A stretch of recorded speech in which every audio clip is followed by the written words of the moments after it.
Top of the morning to you, or afternoon, or evening, whenever you may be watching. My name is Sky, represent the SL in GameSLAM, and I am here to bring you episode 10, amigos. We're making progress here in the Pokemon Blue Nuzlocke. And real quick, as I pull up the team, got a special treat for you when I bring up one of the members. But starting out here, we have the newest member of the team, Mole, the Nugget, the Diglett, the Digging Nugget, who has insane speed stats, if you saw that. Followed by Cornusboy, the Nidoqueen, very powerful Jobin, the level 18 Bellsprout.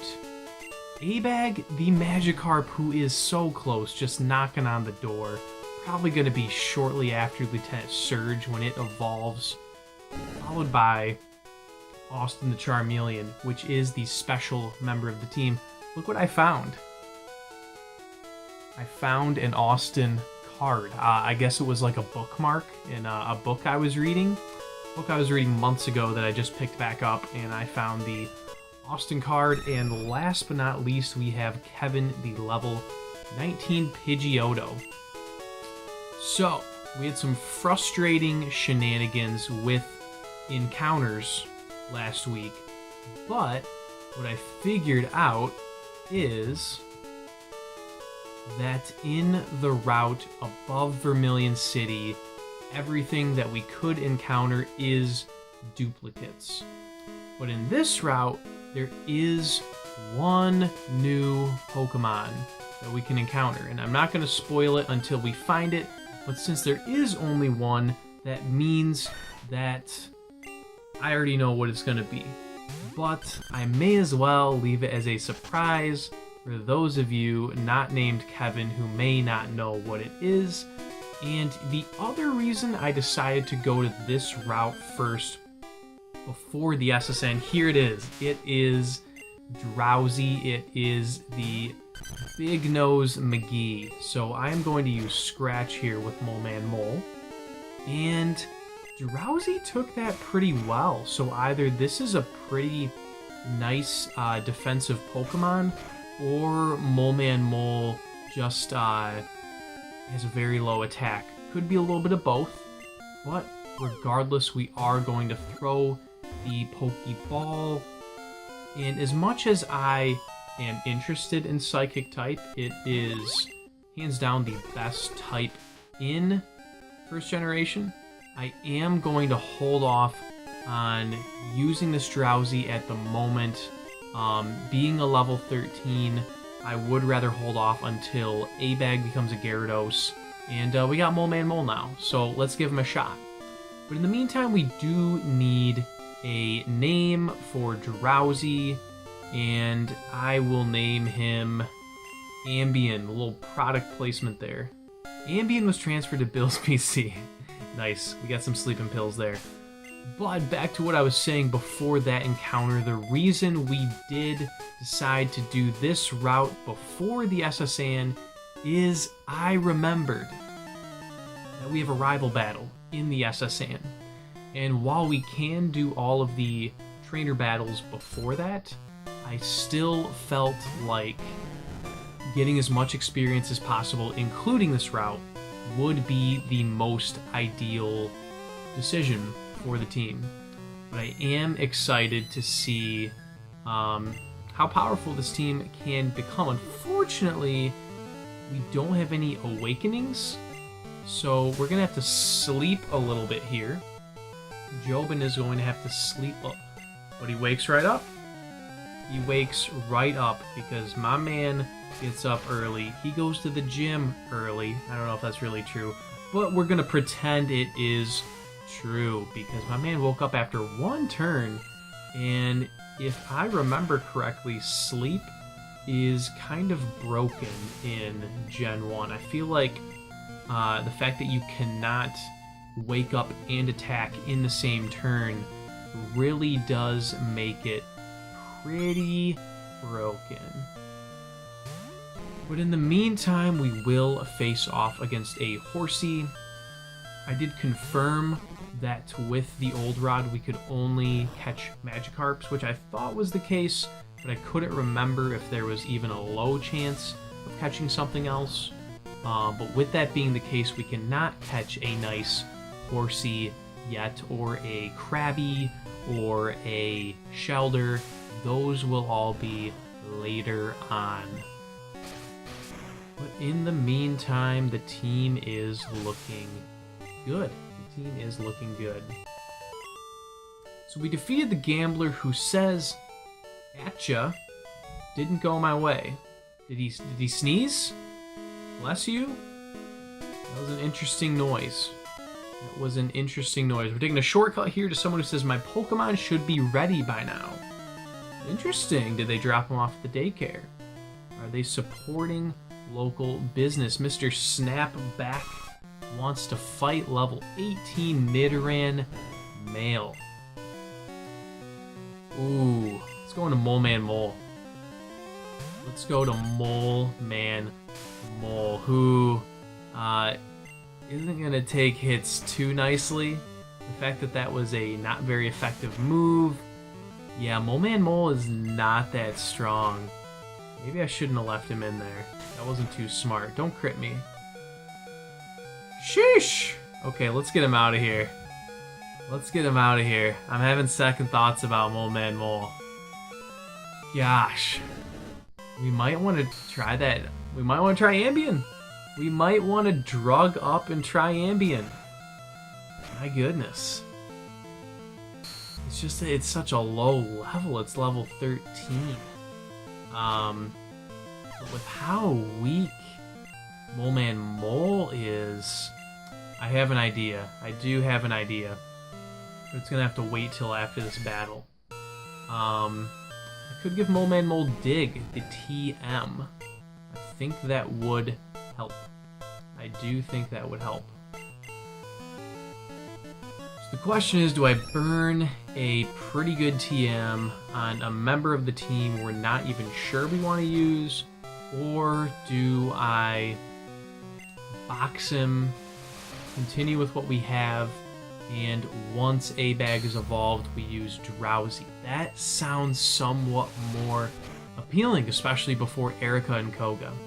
It does sound... I mean, Mole Man Mole is going to be a big liability once we get to Celadon. So, yeah, rather than burn Dig, I do think that's going to be the move. While it has been short-lived, I am going to... Swoop! I'm going to knock Mole Man Mole off the team. It's not for good. We certainly saw Verners come and go many times. But I do think it is in the best interest of the team right now to continue with everyone with the exception of Mole Man Mole. Because he's just not really powerful enough for helping A-Bag to switch train. And also getting him experience on his own. You know, I just don't think it's the best move for the team. I just don't. And we gotta go with our gut. Isn't that right, Sergio? Isn't that right? And speaking of right, Cornus Boy was the right call here to take on this Bellsprout as A-Bag grows another level closer to evolving. And I'm gonna keep switching my boy in until that happens, because I'm feeling pretty good. Feeling pretty good. But in the meantime, we are 1v1ing an Oddish, which I kind of thought Absorb would be regularly effective, because that was a stupid move on my part, because we're part ground. But I know some of the mechanics of Gen 1 were a little cheeky, and I don't remember everything. Just like, I feel like Stun Spore should not have been effective on the Poison type. But I could be wrong. That could be Poison Pout. Okay. It's coming back to me. It's coming back. It's been a few decades since I've played this with a focused playthrough. I did play yellow version when I was a freshman in the university, but It was a lot of playing while stuff's on the TV, or playing while I'm in class. Just kidding. I never brought my Game Boy Color to class. It does seem like something I would do. Back in the Masters Guild days, the early guild days of black and white version. Sheesh, this is the last one I'm trying before using a Paralyze Heal again. This paralysis is so OP. Are you serious? Are you serious? And we get a crit while we're paralyzed. Very interesting. Very interesting. Gambler says I had a chance. Of course you did. And we're getting a lot of money from these trainers. But in the early guild days, like I was saying, I did spend a lot of time EV training during class.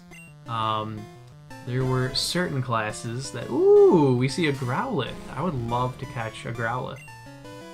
Certain classes, I know Austin would agree with me, that we did not need to pay as much attention as in other classes. These were our STEM classes, which of course are important if you are going into that sort of major in college, which ironically Austin did. But for me, it was just kind of the classes to hang out with friends, and when we got lab time and stuff, we pulled our Game Boys out pretty often. So yeah, bringing a Game Boy Color to class would not have been super out of character for me, but it did not happen, believe it or not. So they have a Vulpix as well, two of my favorite fire types, besides of course Austin Charmeleon. You know, that brings me to an interesting question I was thinking about asking and slipped my mind until just now, but the question is, I probably could ask this way earlier on in the show, but what is your favorite first generation Pokemon? A few come to mind for me, one of them being Squirtle. I think it's pretty common to fall in love with your first starter, and mine was Squirtle. But in terms of just design, there are a few others who I really, really like. One of them is Gengar. I think Gengar is one of the coolest designed Pokemon, not only just from Gen 1, but really all the way through. And not only Gengar, but the extension of it when you look at Mega Gengar from X and Y. Hey, at least we didn't get a level 9. I really think they did an awesome job branching off of regular Gengar. It's very spooky, it's very powerful, and I love me some Mega Gengar. But additionally, if I was to give one more honorable mention, I would say Lapras. And the reason for that is I am part Scottish, and being a Loch Ness Monster truther, for real, you can Google it. There's pictures out there, and people say Pixar didn't happen. Well, I can pull up the pics. I'll send you guys the links. It's real. And so having a Pokemon based on a real mythical beast, I just felt like that was so creative, and it's just a very creative design, and also it was so cool for in the cartoon show to see Ash and his friends surfing around on Lapras. So if I had to give my three sort of honorable mentions, my podium of sorts, it would be Squirtle, Gengar, and Lapras. But we see a Raticate hitting the field. I will switch to A-Bag. The reason I didn't switch last time was because Rattata was not giving much experience. I don't love the Joben matchup here, so I'll bring Austin back out to face this Raticate. And I've said it a million times at this point, but we're facing so many Raticates that are below level 20, which is not fair. Hashtag petition Game Freak, hashtag justice for Verners. Let's keep that one in the comments, justice for Verners. I know that was started because of my blunders during the Misty battle, but I felt like I handled that battle pretty well. And I will not take no for an answer. Darn, I need to make my Pokemon stronger, and we're not getting a lot of money from him. Taking a look, we're a little depleted. We are a little depleted. So I'm gonna make my way back before facing some more of these trainers. There's more in this route than I remember. I really thought there were only like 3. So I genuinely thought we were going to start the SSN today. And we still might. But yeah, I thought it was going to be a quick pit stop to pick up Drowsy and then fight the battles and go with the SSN. But looks like Bill's boat party is going to wait for the time being. It's gonna wait for the time being. And I am getting some thoughts right now that I'm getting a death stare from my co-host because I just talked about favorite Gen 1 Pokemon and did not include Pikachu, which is the Pokemon that Sergio associates with.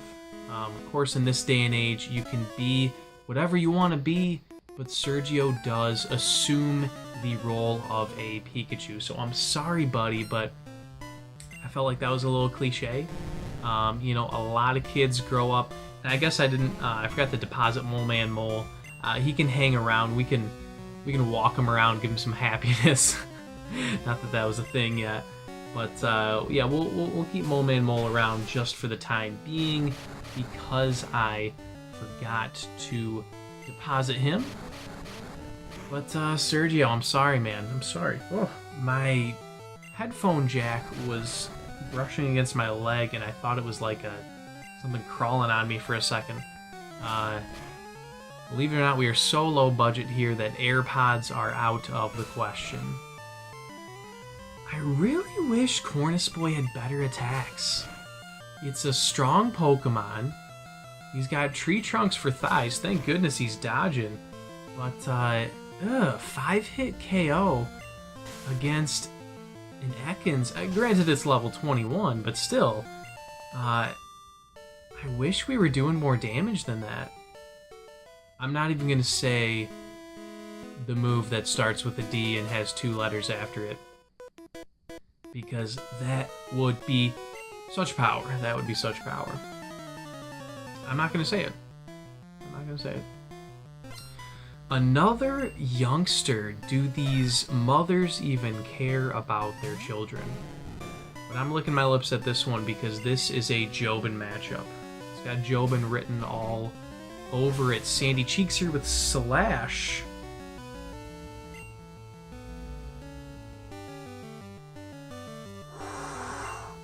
This is not a Jobin matchup. This is quickly turning into an Austin matchup.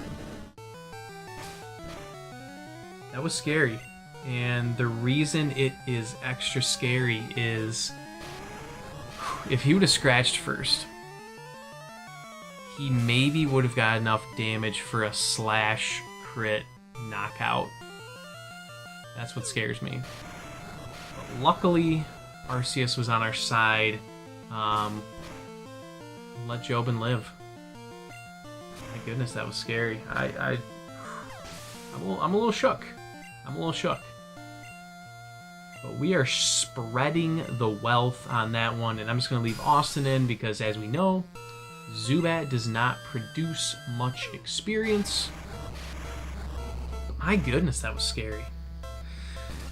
Slash crits are no joke. Slash crits are no joke, and I now understand why it was advised to me to consider That's Right, the Meowth, because those would be stab slash crits. Those would be stab slash crits. So Zubat goes down. We do escape the battle unscathed thanks to some lucky luck. And Youngster says, my Pokemon couldn't. I can't even, he says. I can't even. We're good to continue. And I'm really starting to forget who we've battled. I think I went up and battle that guy. Yeah, there's a few more over here. The bald guy down here. We need to battle this bald guy, this Kevin Stallings of the training community. Another one. I was just thinking about Rock Tunnel and thinking about, oh gosh, that's going to be a grinder, kind of like Mountain Moon. But as we remember, I'm a little surprised we were able to run away with our Magikarp there. Similar to Mountain Moon, but different from Mountain Moon, we can purchase repels now.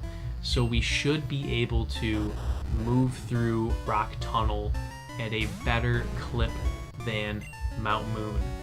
I am going to go straight to Cornus Boy. Hopefully this doesn't have Sonic Boom. I'm definitely going to watch the 20 HP mark, but I do... Okay, it does have it. It does have it. We're going to be watching this one for sure.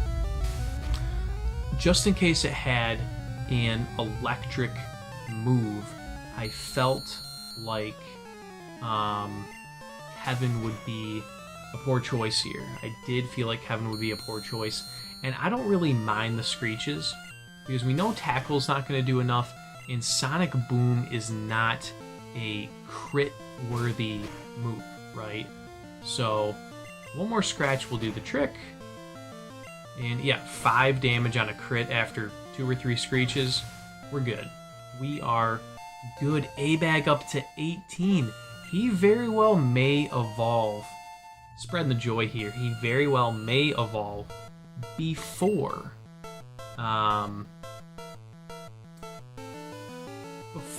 Lieutenant Surge. But in the meantime, against Magnemite, I'm going to go to Austin, just in case it has Thunder Shock. Don't think Kevin is the best bet here. And we can for sure take one of anything, so I'm going to Seismic Toss. That actually was probably kind of a... Oh, we have Super Potions now. I was going to say that was a dumb move if, you know, it had Sonic Boom, because we'd be trading 20 for 20 with regular potions. But with our Super Potions, we can make moves. We can absolutely make moves. So Gambler has been defeated. He claims it was his first loss. And we're back in the position we were a second ago, where I need to maneuver back to the Pokemon Center. And then we will finish up the last 2 or 3 trainers. Last 3 trainers. I see 3 more trainers. And we may be leaving 1 or 2 for the next episode, but we are at least going to battle 1 more so that next time we can get the cold churning and jump right into the SSN. But all things considered, although this is more of a monotonous episode, being mostly just route trainer battles, I know it's not the most glamorous thing, it's great experience, and we are certainly leading up to a great matchup with Apple on the SSN. Absolutely we are. But I'm going to do 1 more battle before we say goodbye here. And we will see what these trainers have in store for us. If my memory serves me correctly, which on this show, it's really like a 20% success rate. I think this guy has Poliwags. Oh, did we already battle that guy? Did he have Poliwags? I am so senile. I really thought we hadn't battled him yet, and I was going to look so smart. But it turns out I battled him like 15 minutes ago, and he probably had Poliwags. So at least I can keep that in the bank. But we will face Engineer. Well, I know exactly what to do here. You know how you fight an Engineer? You send out an Engineer. We're bringing out Cornus Boy. We're bringing out a DRE. Whatever it stands for, I know it's what he is. and we poison him. You heard what I said? You heard it? You heard that? Engineers going wild. Look at that residual. Look at that fat residual. This is a Ford employee, and we're having none of it. We're having none of it. Thankfully, metal steel type. Metal has never been a type, but steel type is not around yet. So Scratch is going to almost mop up, but the residual poison here will. And that will do it for this battle. Down goes Engineer, who says, that was electric. I see what you did there because he had a Magnemite. But that's going to wrap up this episode. Thank you for sticking with us through 10 episodes. I know this was a little monotonous, but great training for the team. And sorry to see Mole Man Mole go to the bench for now, but I do think it's the best bet for our team to keep getting A-Bag up to a Gyarados level. And then we're going to see what Ambient can bring to the table. But that's going to do it for me, GameSLAM, signing off.